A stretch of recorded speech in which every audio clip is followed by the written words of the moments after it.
Assalamu alaikum достор. Сиздер менен 10 топ каналы кезектеги логикалык суроолордун топтомун сунуш кылабыз. Эгер сиз даяр болсоңуз, биз баштадык. Боксер мелдешти жеңди, бирок ал жеңиш үчүн эч кандай байге алган жок.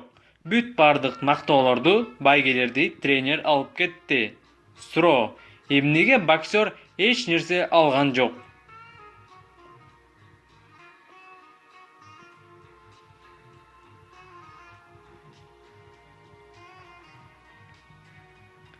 Боксер бул ит породасы. Ал боксер деген иттердин көргөзмөсүндө жеңишке жеткен. Экинчи суроо. Индияда бир коомдук уюм мамлекеттин колдоосу менен өлкө ичинде 0 рупий номиналындагы жаңы банкнотаны чыгарышкан. Сырттан караганда 0 рупий 50 рупийден эч айырмасы жок болгон. Бирок бул акчага тамак же товар сатып алууга мүмкүнчүлүк болгон эмес. Суроо: кандай максатта бул банкнотаны колдонушкан?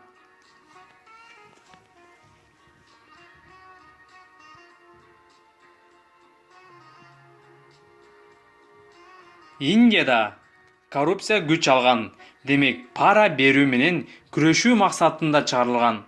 Бул 0 рупий менен жарандар пара сураган ГАИ кызматкерлерине жана чиновниктерге беришкен. Үчүнчү суроо. Төмөнкү сүрөттөн мышыкты табууга аракет жасап көрүңүз.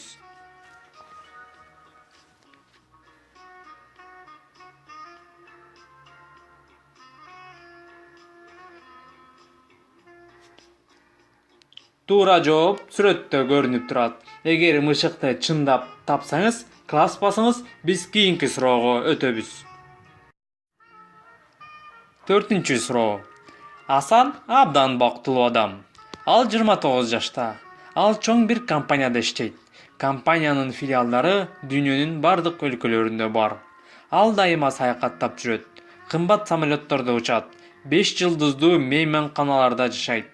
Анын жумушу бизнес же саясатка тиешеси жок. Бирок дайыма белгилүү адамдар, жада калса президенттер менен да чогуу болуп калат. Качан ал сүйлөп жатканда бардыгы кунт коюп угушат. Белгилеген жерге келгенден кийин ал дүкөндөрдү кыдырып, бассейнге түшүп, эс алып, кайра кетип калат.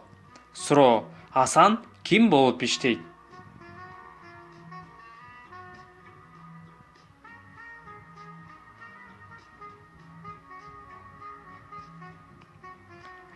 Асандын кесиби учкуч. Бешинчи суроо. Азыр футболдо дарбазачылардын формасынын түсү командалаштарыныкынан айырмаланып турат. 1913 жылга чейин бардык оюнчулардын формаларынын түстөрү окшош болгон. Суроо: мурда дарбазачылар башка оюнчулардан эмнеси менен өзгөчөлөнүп турган?